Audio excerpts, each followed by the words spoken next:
You are now listening to the Someone's Favorite Productions podcast network.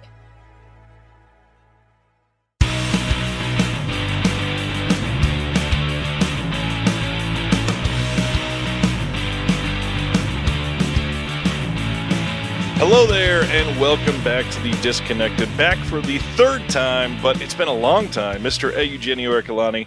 Hello, sir. Thanks for coming back with us. Hello. Pleasure to be here, as usual. I believe a year and change. Yeah, I think the last one went up was in August of last year, and we recorded that like a couple weeks or a month before that even. So we haven't talked like this in a good 15 months. It's good to be back. You just recently were a part of a conversation with a dear friend of mine, Mr. Sam, over in the UK, film blogger Sam. So I'm going to try to not repeat any of that stuff, but I'm going to link that in the description below. Anybody that wants, you should watch that one and then this one, because I'm going to try to build on that conversation, even though it was just released. I already watched it. Happy to have you back. There's been a lot that's been happening. The first thing, I mean, how have you been? It's been such a long time. How's everything going for you? Not too bad. Not too shabby. I've been busy. Work is good. It's good. You know, it's booming in many ways. Not to say there aren't issues here and there and frustrations and problems, obstacles, but all in all, I can't complain. I won't lie. 2023 kicked me in the balls. Really, it was a tough year personally, and also there were a couple of frustrating work-related issues as well. But yeah, 2023 was not a happy year. But this year, 100% better. There's no comparison. All in all, I can't complain. Your personal and professional portfolio has exploded since the last time we talked. And it seems like, I guess first, I think the last time we were talking last July-ish, that you were about to start a documentary, right? Yes. Or was that the time before? It was last time, right? It was last time. Well, what documentary was that? Was I studying? Oh, yes. I, if I'm pinpointing period, yes. Sure. I'm since then I've started another 2 documentaries. At the moment, I'm working on 3. That is without counting a few making-ofs here and there, which I guess kind of fall into the same category, although they're definitely easier and bit more structured in a simpler way. But yeah, no, it's and I'm also happy to say I'm close to finishing a book, which I have co-written with Troy Howarth. Oh, nice. It's called Unsung Heroes. It focuses on lesser known or simply not particularly prolific Italian filmmakers. I'm going to be dealing with, in my half of the book, with Franco Rossetti, who is somebody I was very close to, somebody I love dearly, writer of Django, the original Sergio Corbucci cult classic, and a number of other westerns from that same decade, turned director in the late 60s, and an interesting figure. The other director is my grandfather, Giulio Petroni, director of Death Rides a Horse and Tepepa, Blood and Guns, and so on. So, yeah. Whereas Troy is going to focus on Massimo Dallamano and Vittorio Salerno. So, yeah, I think an interesting project. I'm very curious to see how that goes down. I am as well. I mean, two great people working on directors that need more attention. Sounds kind of right up my alley. Forgive me, did not bring the latest book that you had written down with me, but I mean, the insights that you have with some of these people are incredible, and the way that you have framed your previous writing has inspired me and hopefully inspired many others. But that's why I've always been interested with having you as somebody that I can reach out to, and we've talked quite a bit over the last few years.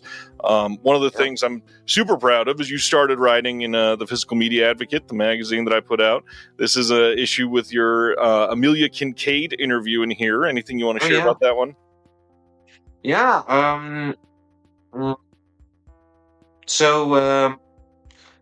First of all, always nice to write for your mag. Consistency isn't exactly my strong suit, but I do try. So the Amelia Kincaid interview, I produced extras for the German release of Night of the Demons 2, and which was really fun. It included a bunch of things, interviews with director Brian Trenchard Smith and Steve Johnson, Joe Augustine, an audio commentary with Brian Trenchard Smith, which I moderated with my good friend and colleague Philip Escott.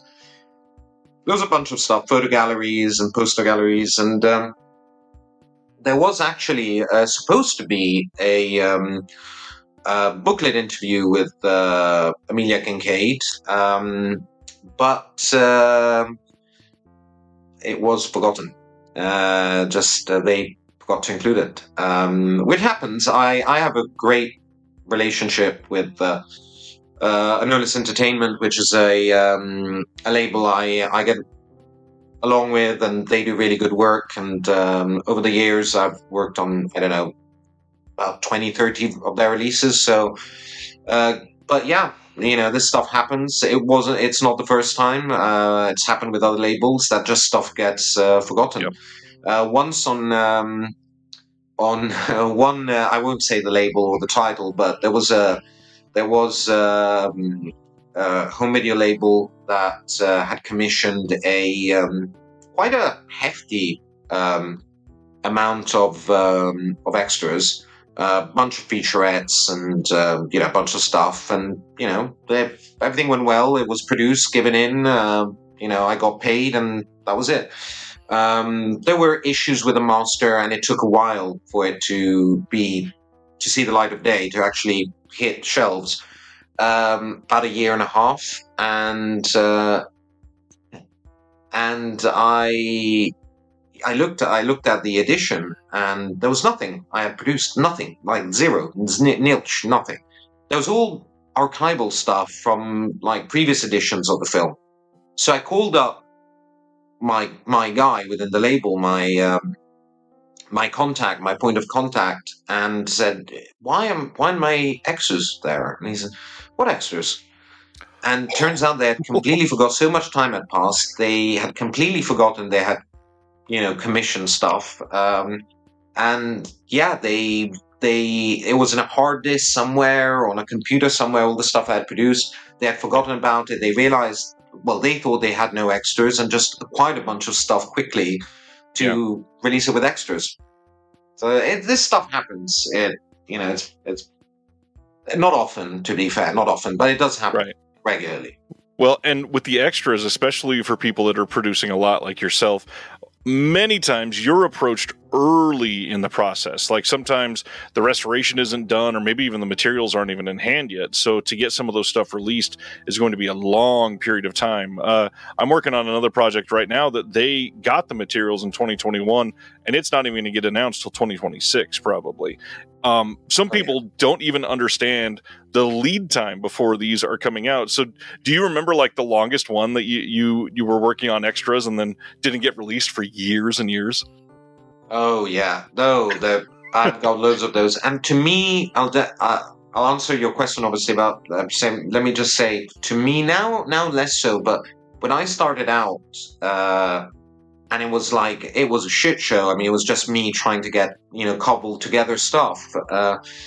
Some of that stuff got released, years later, and it looked like shit. And it was really frustrating for me because, by the time they were released, I had a completely different setup and different organization and camera operators and editors, and worked on a completely different level. So to see all of a sudden this grimy, terrible sort of, SD quality stuff being released was kind of heartbreaking for me. However, probably the longest.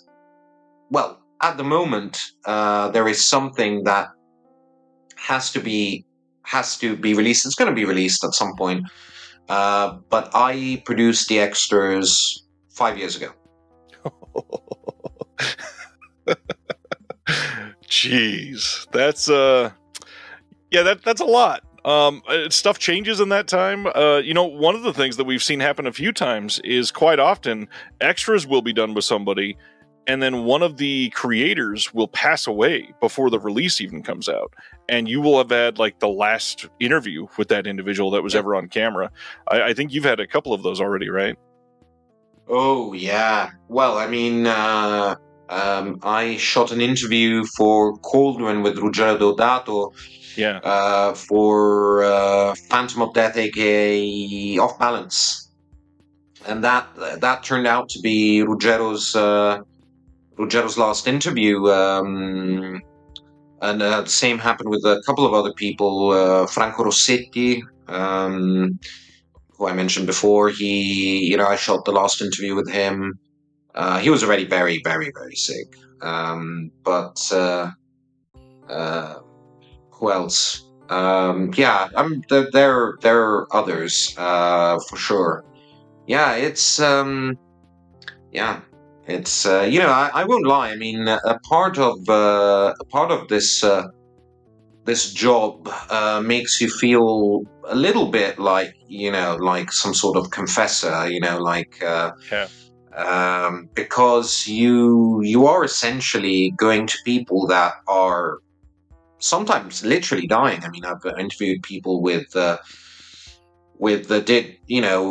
various conditions, in very bad shape, with cancer, or just simply extremely old people that are well aware they're dying, and in fact some express the desire to pass away as quickly as possible, and you are intercepting these people in a very delicate moment of their existence, and it gets under your skin sometimes. You feel definitely a level of responsibility, but also you realize you are acquiring a lot more than just simple information. You are essentially, sometimes, in the cases I mentioned before, recording their, last thoughts. So with Ruggero, it was, I think, I don't know, I think he probably knew that was going to be one of his, maybe not his last, but one of his last interviews. I remember, when I asked him, how do you think people are going to remember you when you're not here anymore? And he answered, well, obviously everybody will remember me for Cannibal Holocaust. I'll be the guy who directed Cannibal Holocaust, but in a way, maybe it's my fault, but I wish I was more, and I wish other things I had done were equally popular. So I think, it's bittersweet. Everything about this is a bit bittersweet. One thing that's kind of related to that is you have this network of people, and because of that, you've had to interview some of the same people quite a few times. Like Lamberto Bava, you've talked to countless times on camera for stuff. How do you keep these fresh when you're going back to somebody for the fourth and fifth time? Do you have a different approach? Obviously, you can talk about title-specific things, but how do you keep digging up more to make these interesting for consumers? Well, okay. Well, first of all, I never try to, like, either it happens organically, and obviously I don't stop that process, but I don't go in these relationships, in these interviews, trying to be friends with the people I'm interviewing with. Right. I try to keep a level of a distance, a polite, friendly, maybe in tone, rapport, but there's a level of detachment there. So, because the moment you create a stronger bond, then there are, there are boundaries, there's a level of protectiveness maybe you feel towards the person.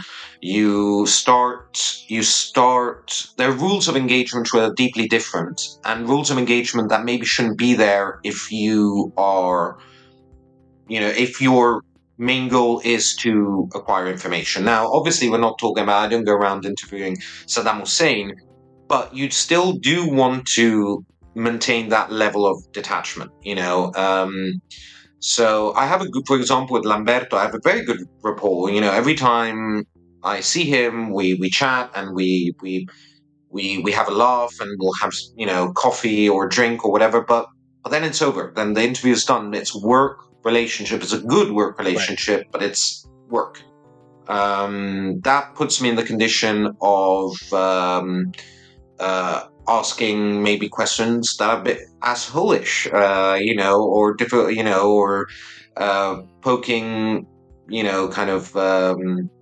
poking here and there in places I know might irritate him. It gives me the opportunity of, this is work, and I'm doing my job. That's sort of the approach. He knows it, I know it, and if there was a friendship there, things would be different or could get awkward. So there's that. In a way, when you get to interview somebody multiple times, and Lamberto is a good example, Ruggero was somebody I interviewed multiple times, Sergio Martino, Roberto Girometti, there are lots. In a way, yes, it gets more difficult to get information from, fresh information, but on the other hand, you get to know to the T what their go-to stories are. Yeah. So, because all of these directors have, their anecdotes, their go-to anecdotes. So what I'll do is, I know that the first 20 minutes of any given interview with one of these people, but this goes even for people that, not necessarily with me, do multiple or have done multiple interviews. There are people that are used to, being interviewed on a regular basis. The first 20 minutes is going to be shite. You get it out with, you get them, you get all the stuff, their go-to answers, all their, comfort zone answers. Yep. You get them out of the way, and then you could get to the good stuff. And yeah, it changes with every interviewee. Some work with, Umberto Lenzi, for example, worked with a level, he worked with a certain degree of, confrontation. He responded to that. One of the tricks is not to be not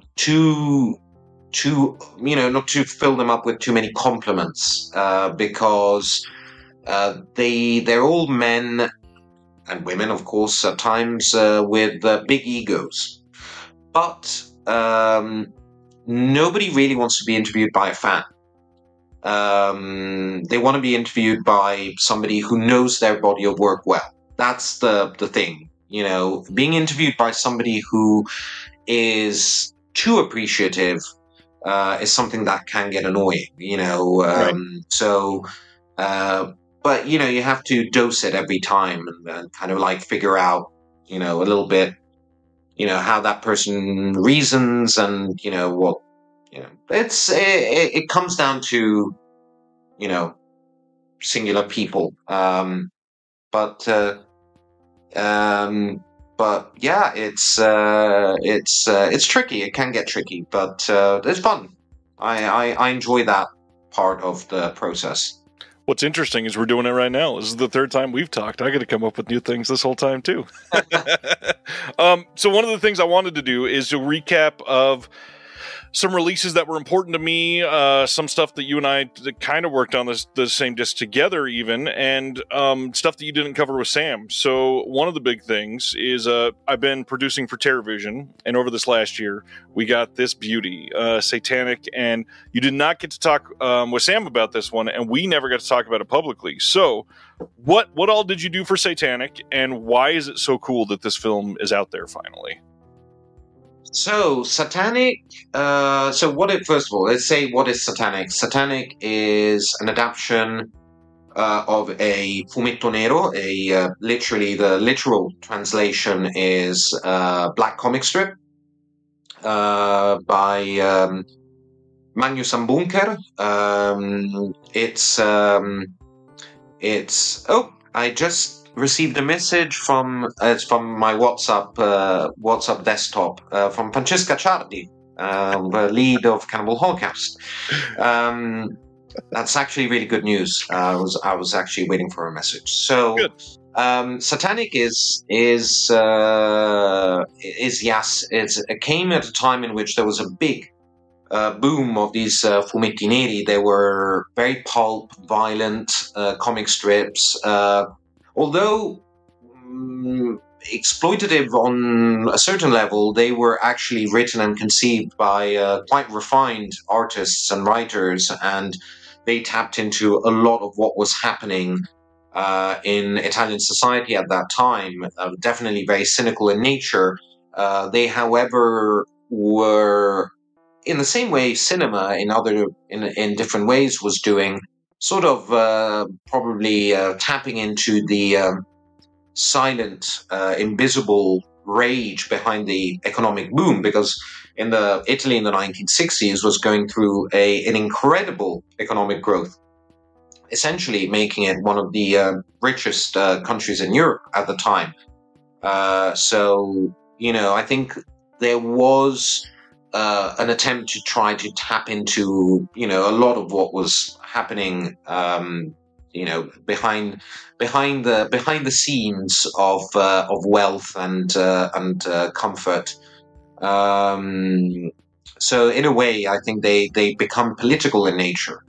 A lot of these fumetti neri. Now, film took these very cynical pulp stories that were somehow kind of latching on to a certain level of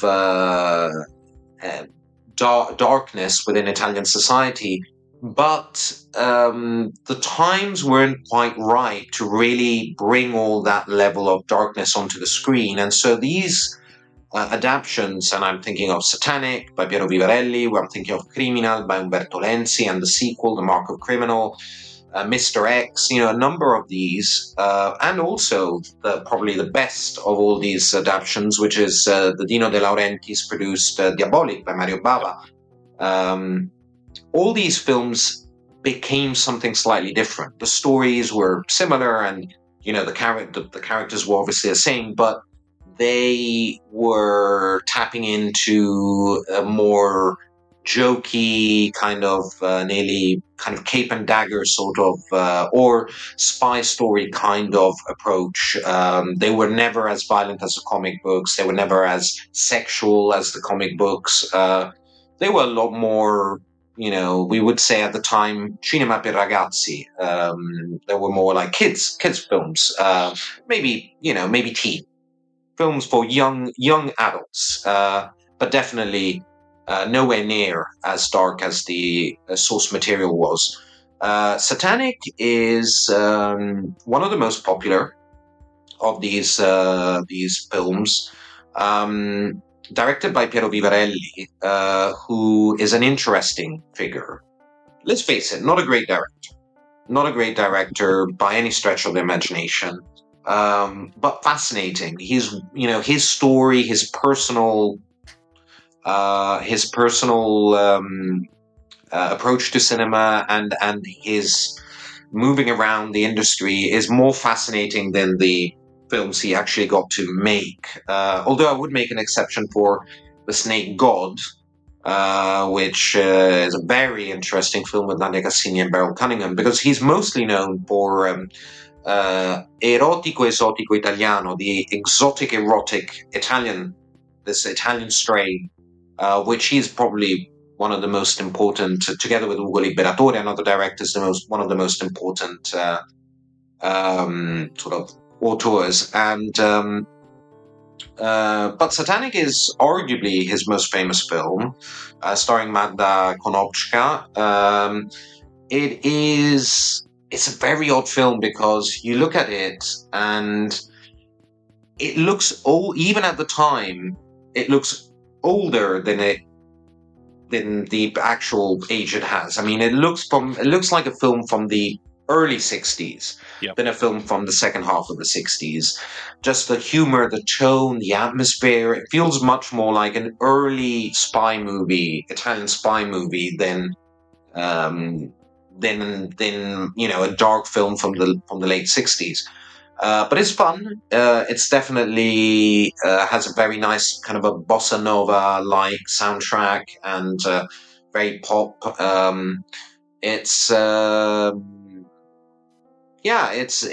slice of 60s nostalgia, which I think has quite a few elements of interest. And I was happy. I was really happy with what we put together. So I produced a featurette with Piero Vivarelli himself. Now, Piero Vivarelli, as most people probably know, long dead, died quite some time ago. However, through Lucarea, who's a good friend of mine and a lovely person, and he is the director of Django and Django, the documentary starring Quentin Tarantino.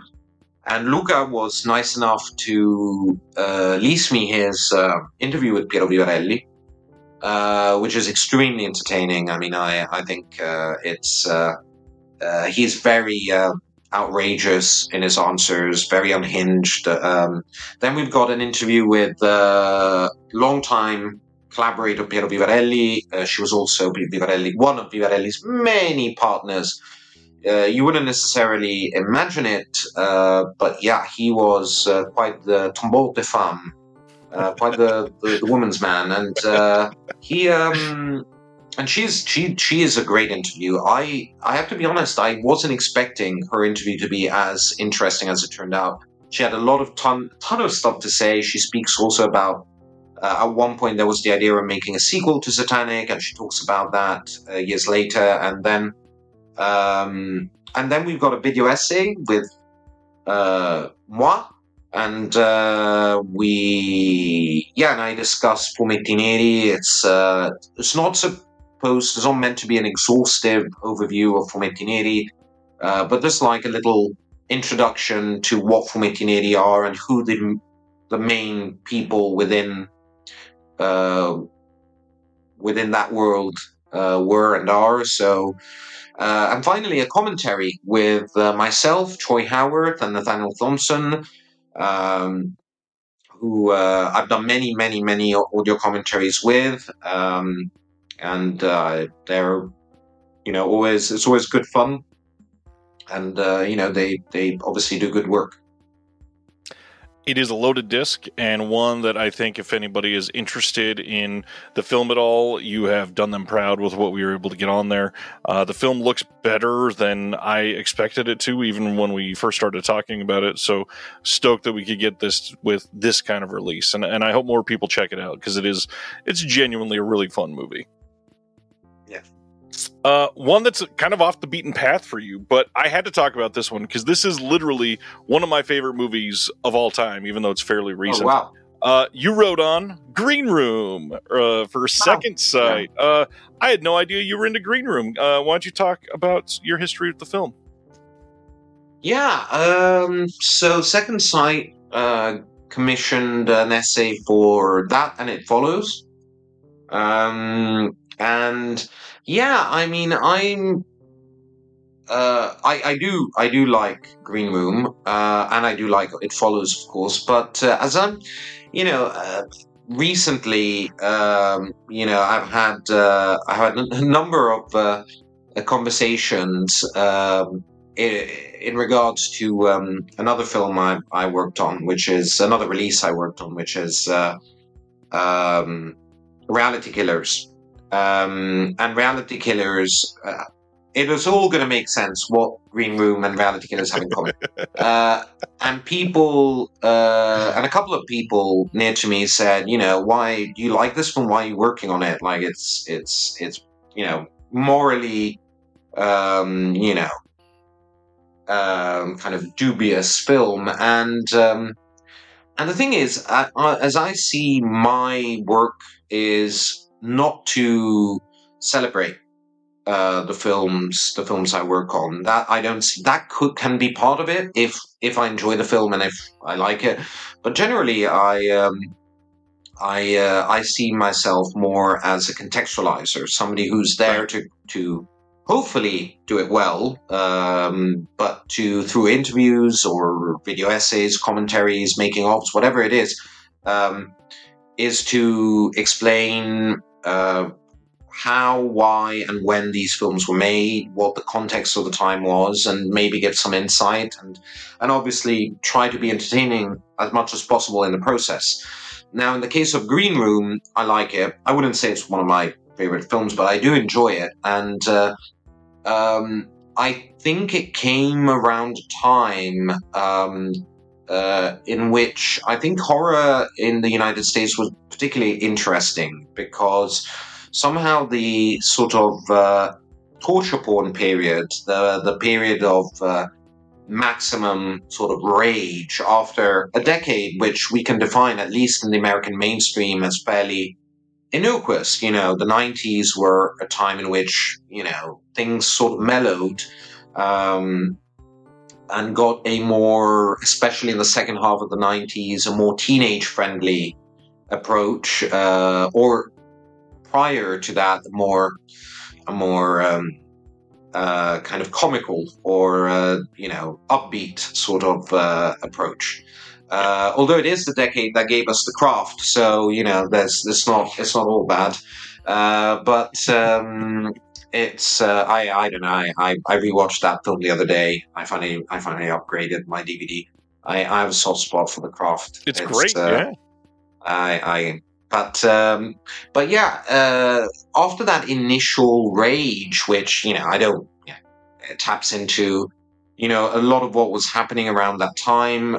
Who is my age? I'm 40. Knows that, around that time. I mean, as an Italian, I can say that after 9/11 and the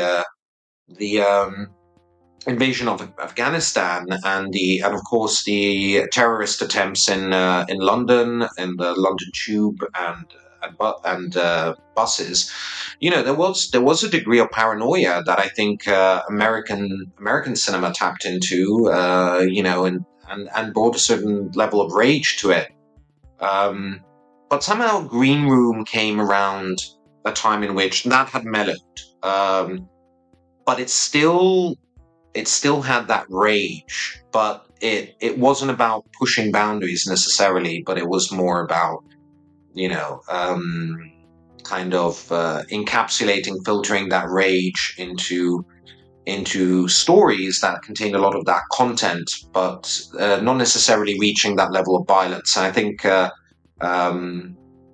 it's really an extension of what America went through, and what America was responsible for around the early 2000s. I think there's very much, it's kind of the last wave of that. So it's an interesting film, and I think Jeremy Saulnier is an interesting director. I've liked consistently everything he's done. I fully agree with you. I've tried to make that connection with some people on some of these films prior that were maybe misunderstanding the whole torture porn era and why it existed, and tried to point out the waves that follow political decisions or world acts that are far-reaching that people don't fully grasp, but a lot of people in the arts always respond. And one of the things that Green Room always felt, a lot of people felt like it was a bit delayed after the torture porn era. And the way I looked at it was, this is more pointing out some of the like veiled threats, some of those things where you feel like you're going into a safe situation or you can trust somebody, and then they erase that quickly, and you realize that you were misled or put in a situation that you felt you could trust a certain politician, only to find out most of them are scum at the end of the day anyways. Yeah. Yeah, no, I agree. It's very much a film about hierarchies. You've got got Patrick Stewart, you've got the henchman, you've got it's a lot about power play within hierarchies. It is a political film in the best possible way, in the way horror film becomes political. I think horror films, Green Room, some people might not consider it a horror film because there's always going to be where does a horror film begin, where does it end, but in essence it is a horror film in the way it's structured, in the way it works with atmosphere and character design. There's so much of our horror culture in that film, it's definitely an interesting film. I think it's even more. I think in many ways, I think It Follows is more. It's more social than it is political, whereas Green Room is definitely more political. Some stuff that is not a question on if it's a horror movie or not. This one has been in the works for a long time, and I just got it in, so literally have not been able to watch even a single moment yet. But how about The Houses of Doom? This thing we have been hearing about for the longest time. We had a couple delays, and now everybody is finally able to releases. Yeah. Does it exist? Doesn't exist. Well, people have proof in their hands now. Man, you did a lot with Cauldron for this. Can you explain why this is such an amazing thing that we're able to hold now? Sure. Well, speaking of films that took a long time to be released, I produced a bunch of extras roughly 2 years ago, and then another bunch. Well, no, actually 2 years. Yeah, between 2 and 3 years ago, and then another bunch of extras about a year and a half ago. So it was like two installments, and I wouldn't lie. I mean, you can definitely tell that that there's a certain discrepancy in the extras. Like, for example, I've now recently finished work on another box set which contains multiple films. I can't obviously really reveal what the box set is, and that was done differently. I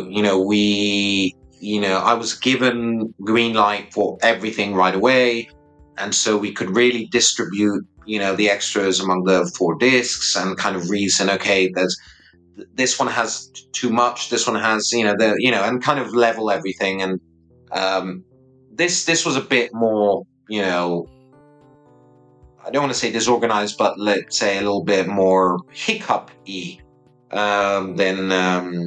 than subsequent box set. However, it came out well. Yeah, there's lots of stuff. There's 3 interviews with special effects technician Elio Terribili.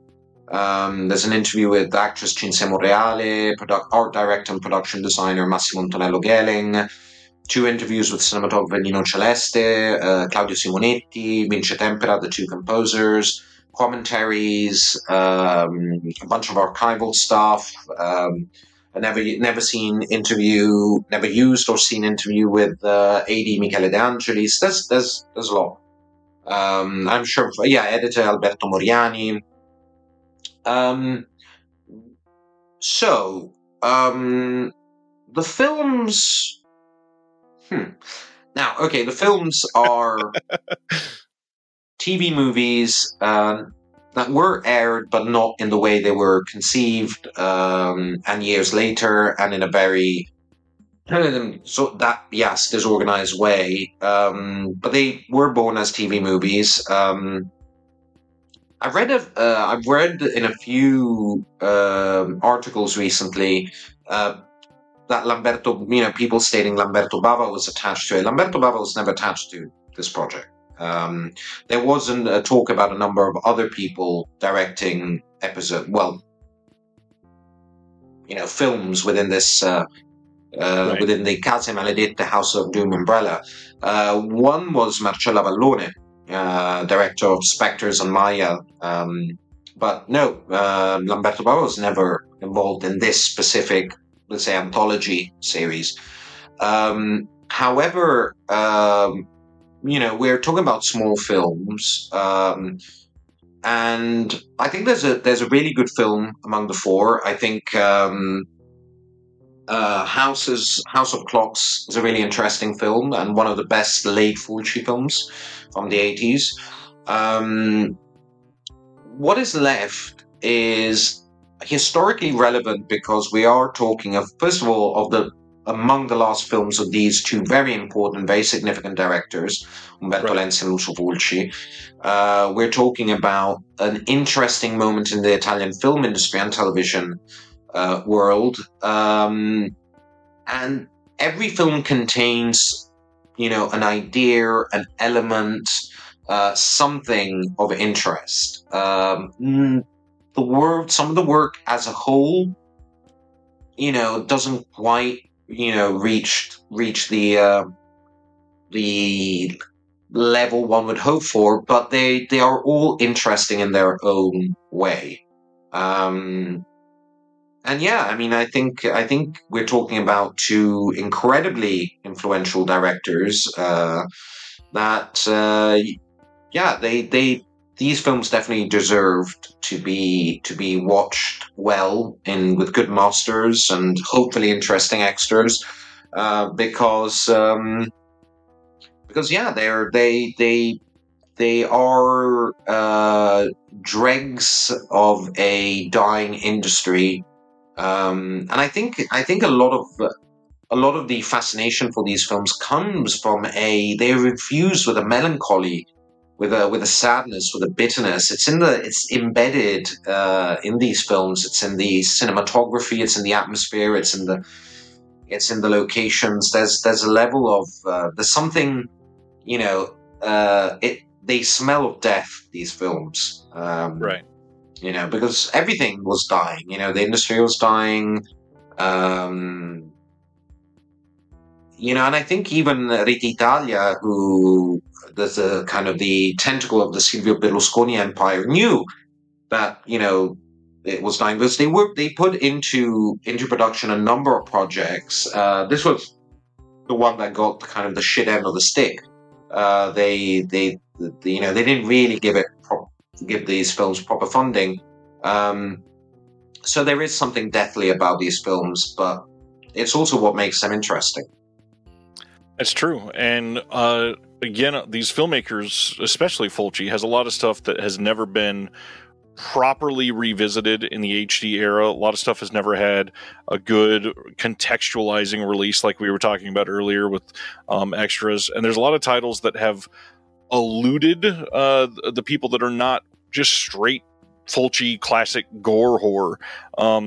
Do you think there's a proper time soon to see a lot of those releases come out, or is there another story about the elements that we don't know about for his more comedic films? That's the big thing.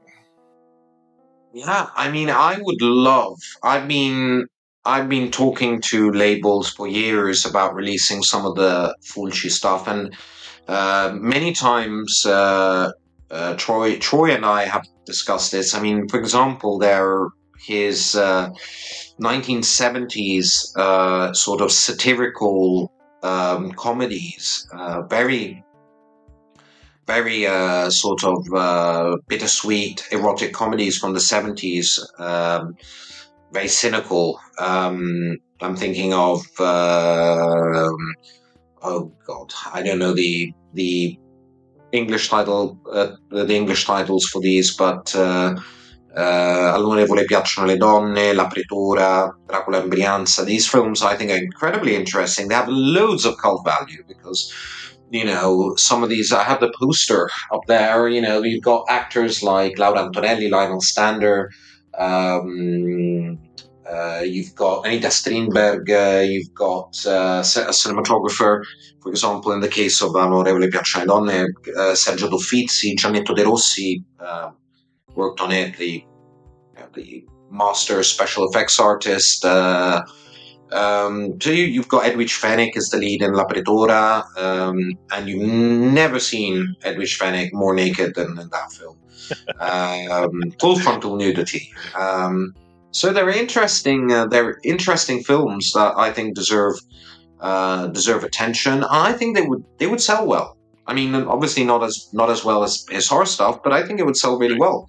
The same goes for other 60s stuff. I think he did some anthological, again, very dark, very cynical comedies that I think would work well, even on the international market. The Maniacs, which has an incredible cast, and Barbara Steele is in it as well.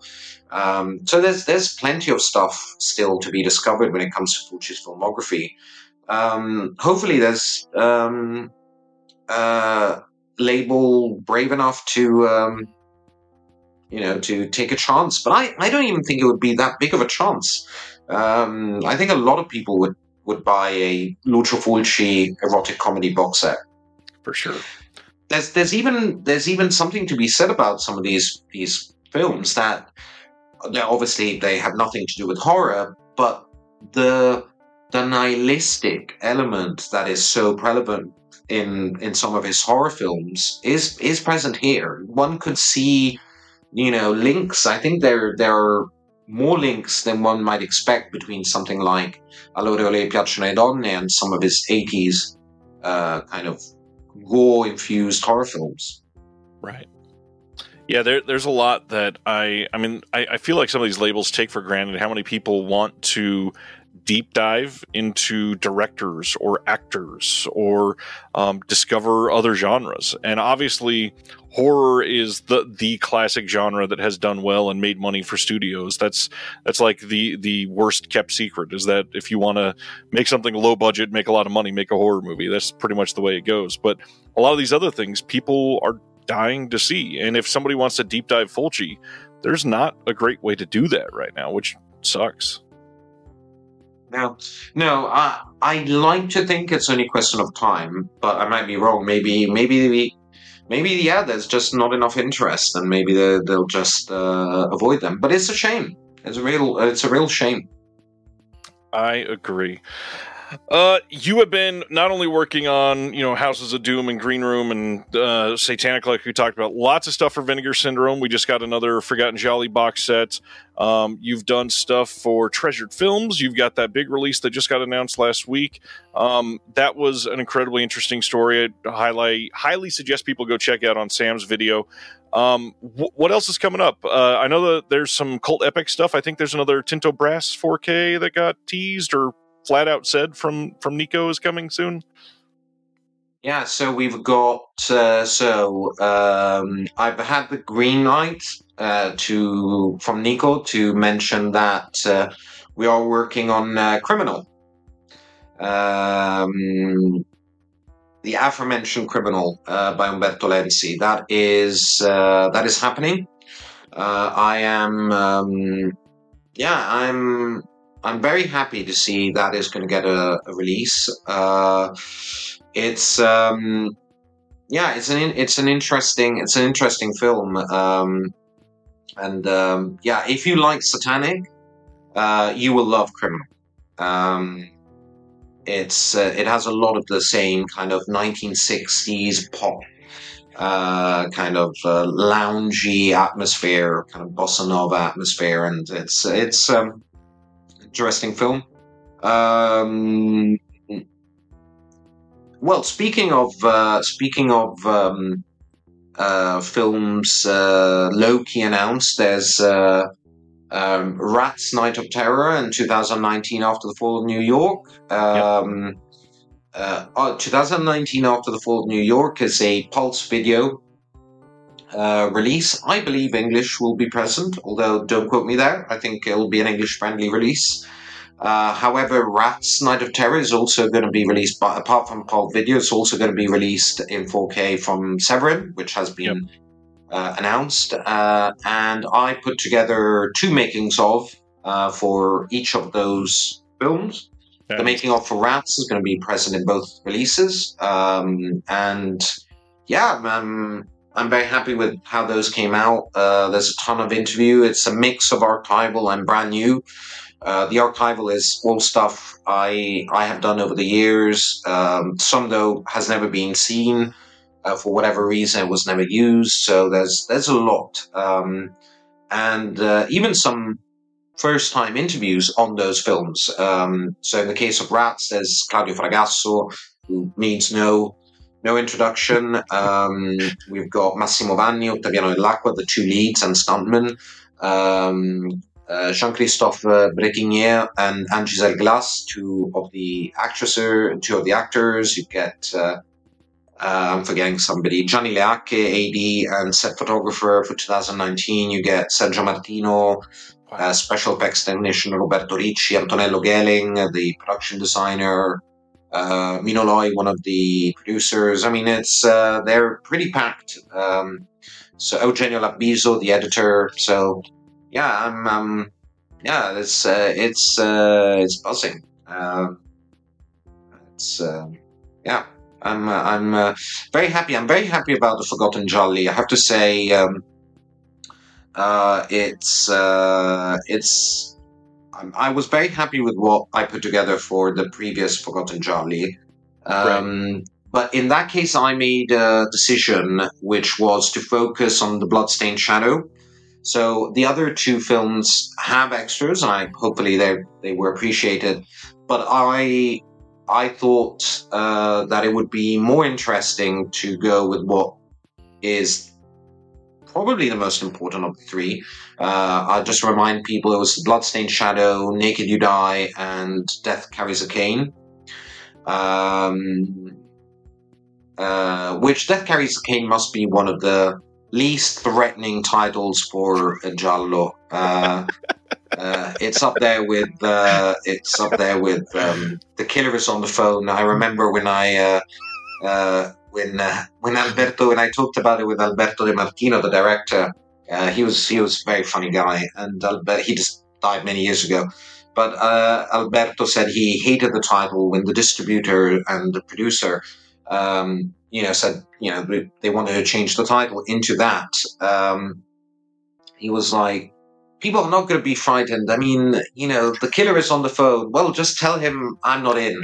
It's so anticlimactic. But anyway, so out of the Forgotten Jolly, I thought the Bloodstained Shadow was something that had releases, but not very strong extras, or just not many. Maybe very good, but just not many. So I went nuts with the Bloodstained Shadow. I mean, there's everything. I think it's one of those releases I'm very critical of what I do, and I'm always hypercritical of what I do. But I look at that and I said, well, there's no way I could have done more. I mean, there's the director, writer, there's the production manager, the Claudio Simonetti, uncredited musician and composer. You got the 2 leads, audio commentary, photo gallery. I mean, there's everybody. In this case, in the new Forgotten Jolly, it's a bit more distributed. I mean, there's an average of 3 featurettes per film. But yeah, there's a lot of people. There are a lot of people that have never been interviewed. Piccio Raffanini, the director, co-writer of Pathos, L'Obsession, A Taste for Fear, never been interviewed.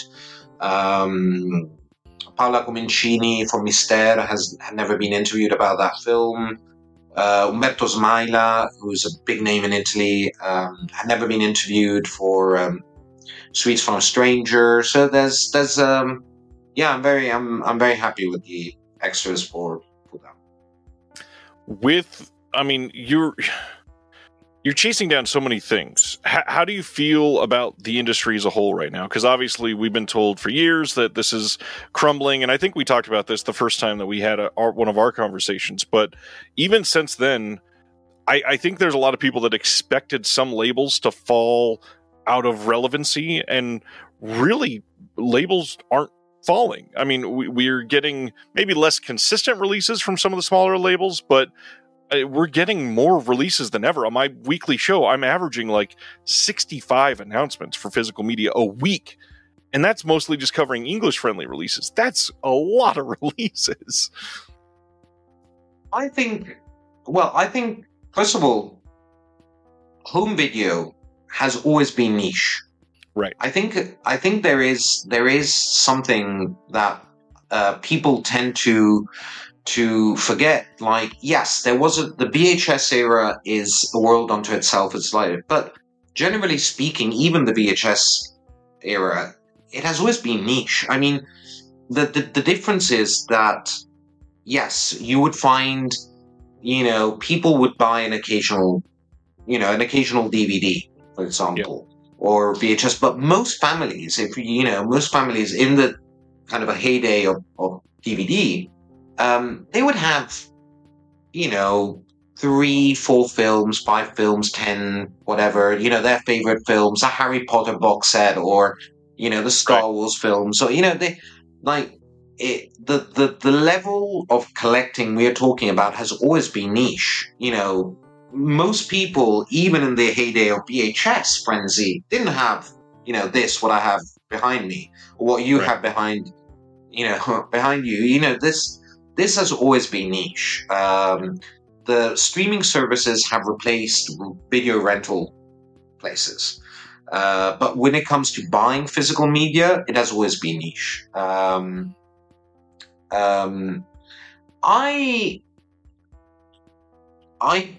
I think that more and more people are realizing the limits of streaming services. I think it took a while. It took, but first of all, yes, financially, it obviously, I mean, if you're into like boutique labels and you want to buy, big box sets, then yeah, sure, that's an expensive hobby to have. However, if you sum up, because it's kind of, that's how they get to you, see, I've got Netflix, Amazon, but I have to have Apple TV. Oh, actually, I have to have Disney Plus.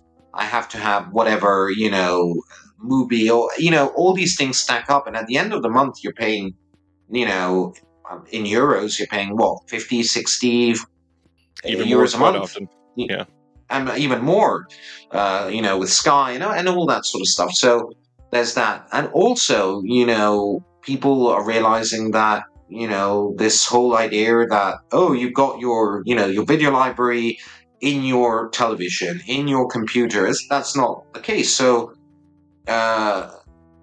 because it's the first time that something has been replaced, or at least that's the narrative, that had been replaced by something that is not objectively better. Right. All the medium before that had been replaced by something that is better.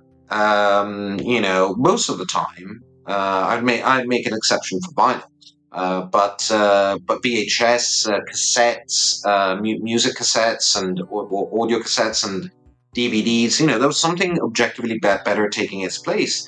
This is not the case with streaming services. The quality of the films and the access to subtitles and languages and extras and all that. So, I think physical media is as good as could ever be, given that there has been a shift, and obviously, as much as it has always been niche, there has been a big loss of clients, that the kind of casual consumer has been lost. Sure. So there has been obviously a shift, but I think it's going to get stronger. I think it will grow. It will grow, not probably to a point where it'll become, mainstream in a big way, but I do think that physical media is here to stay. And we've seen it over and over again. Labels just manage to survive. I think what has changed, and this is pretty obvious, and we can see it fairly blatantly, is that labels have to be quick on their feet and have to keep at, pace with the times. A lot of the labels that I think are struggling are labels that are,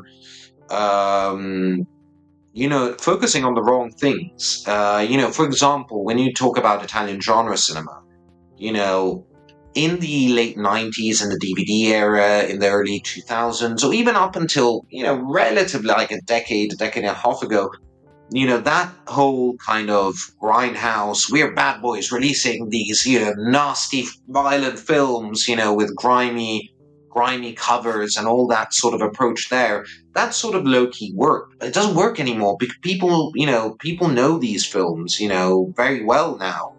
Right. And they expect a level of respect towards some of these films, not all of them, but that sort of kind of grimy sort of, trying to tap into, the kind of grindhouse-ish kind of aesthetics and that sort of general approach. You know what I'm talking about? That sort of stuff doesn't work anymore. So you have to kind of, you have to kind of tap into the zeitgeist of the times. I think labels have to be, and they have to be very careful with the films they choose. And, you mentioned Treasured Films. Treasured Films is doing something very intelligent. They, depending on the film, they'll decide what kind of packaging is more financially viable. You have to calculate things a lot more. You can't release stuff without extras. That's just unheard of now. That you could get away with it a while back, but you just can't anymore. I think you have to invest more money when you're opening a label, and you have to be very careful with the films you choose, but at the same time, and how you present these films, but at the same time, I think there's leeway for growth, and physical media, I think, is here to stay, honestly. And the cool thing is there's still a lot of untapped markets. I feel like a lot of these labels are going to be finding maybe a niche within a niche here soon and focus on something that has never really had its heyday. I mean, the first time you and I talked, we talked about some of the Peplum films. Those still don't have a lot of releases. The Asian market has been exploited for Cat 3 and martial arts, but there's all kinds of dramatic Asian films that have never seen any days. There's all kinds of comedy films that have never come out from anywhere in Asia. Indian. There's a lot of Indian horror and genre films. Well, following the question on the industry, I would like to end on a question about you as an individual. Obviously, you are like a physical media renaissance man, making documentaries, writing books, working on special features. What do you want to do? If you had your pick, how do you want to spend every single day of your life working in this art? Well, wow, that's okay. So I started out. I'm going to give you the most honest answer I could possibly give you. So I'm not gonna, because it would be easy. It would be very easy to give you a simple kind of answer that would be correct but would not be complete. So, well, I began in, let's say, the audiovisual world, in the film world. I began as an AD, and that's how I began working. I dropped out of school when I was 16. And I did odd jobs. I worked as a bricklayer and a number of other things. Worked as a waiter. I slowly but surely managed to put a foot in the film industry, and I started working as an AD. Shortly after, I went to the London Film Academy, and was living in London and got a degree there. And although, and I managed to get there despite not having a high school diploma, so which was not simple. But there we go. But that's a story for another day. However, I worked as an AD for roughly 10 years, maybe a bit more. And I also directed a couple of things, TV ads, and a couple of short films and stuff like that, and sort of industrial promo things. Very boring stuff, but I made a living. However, after a bunch of stuff happened in my life, I kind of interrupted that. Find myself working in this industry. Now, I enjoy what I do very much. I enjoy it. I work with terrific people. I don't mention them nearly as much as I should, but I work with an incredible editor who does the bulk of what I produce, Andrea Meroni, and some terrific camera operators that are friends, really actual friends. Like we go on vacation and hang out together, and they're amazing. Simone Villani, Fabio Paolucci. And I get along with I made a lot of friends within this industry. I mean, Philip Escott is a good friend. He came to Rome to visit recently this summer.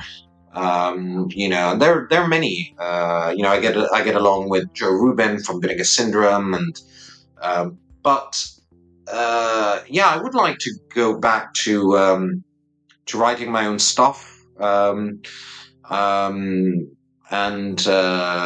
getting back to what my direction was and had been for 10 years. And then, basically, I stumbled upon the home video world. And I was already obviously very interested in physical media, and, I had been buying DVDs and Blu-rays, and before that VHSs for many years. And I was writing for magazines and stuff like that. But I stumbled upon it because I was desperately trying to make money, because I stayed away from the film industry for a period, which was, in hindsight, it turned out okay, but it was a big mistake. I was at a time in which I was at a pivotal point in my career as an AD, and I don't know. I just crumbled, if I had stayed on, maybe I'd be in a very different place in my life. However, I needed money, and I got an opportunity to work for a German label, and that started everything. But I am. It's a catch-22, because working in extras is or in the home video is like a golden cage. It's great, and I love it. But at the same time, and it fills my days. I mean, it's non-stop. But it's kind of a catch-22 because, it doesn't give me time or opportunities to do other things. And it kind of puts you in a comfortable place, and you should always avoid comfortable places when it comes to artistic endeavors, because you just stop. That's a little bit what I did, at least when it comes to what I was planning for my artistic or career path. So hopefully I'm going to manage to integrate more personal projects with what I'm doing now. I do like to think my personality seeps through some of the things I do, but regardless, I would like to circle back to what, a few dreams and a few things I wanted to do years back. Well said. I mean, a lot of that, especially staying away from comfort zones, is something that a lot of people in the arts live by and have pushed boundaries on for years. And without that idea, we would not have most of what we have out there. So I hope you're able to create for many years to come, do what feels best for you. And on that note, just want to say thanks for all your time. For everybody listening, from your point of view, just one word answer here. Who do you think is one of the most exciting labels to watch over the next 18 months? Every label has at least one or two things I'm really excited about. However, out of the ones I work with, I would say, as things stand now, Vinegar Syndrome and 88 Films. Amazing. Love to hear it. Thank you, sir. Thank you for all your hard work. Thank you for giving us these gifts. Thank you for continuing to persevere, even though it wasn't what you set your heart out for at the beginning. Oh, but I love it. I put every single organ into this. We can tell. Thank you. I appreciate that.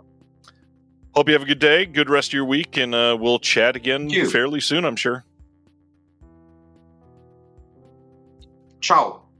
Thank you for listening to the Disconnected Podcast. There's one big thing that you could do to help the show, and that is to leave a rating and review on the podcast service of your choice. Thank you.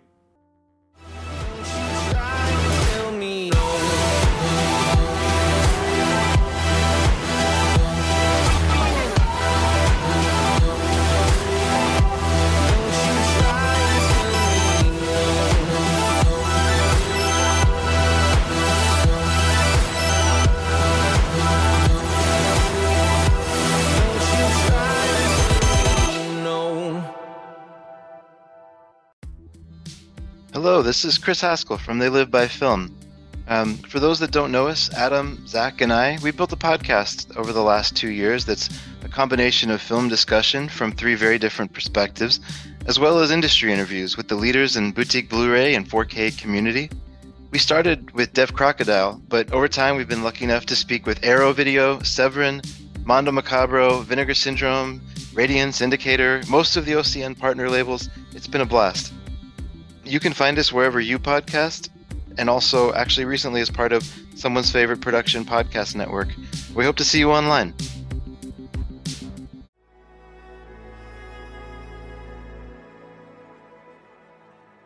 Thank you for listening. To hear more shows from the Someone's Favorite Productions Podcast Network, please select the link in the description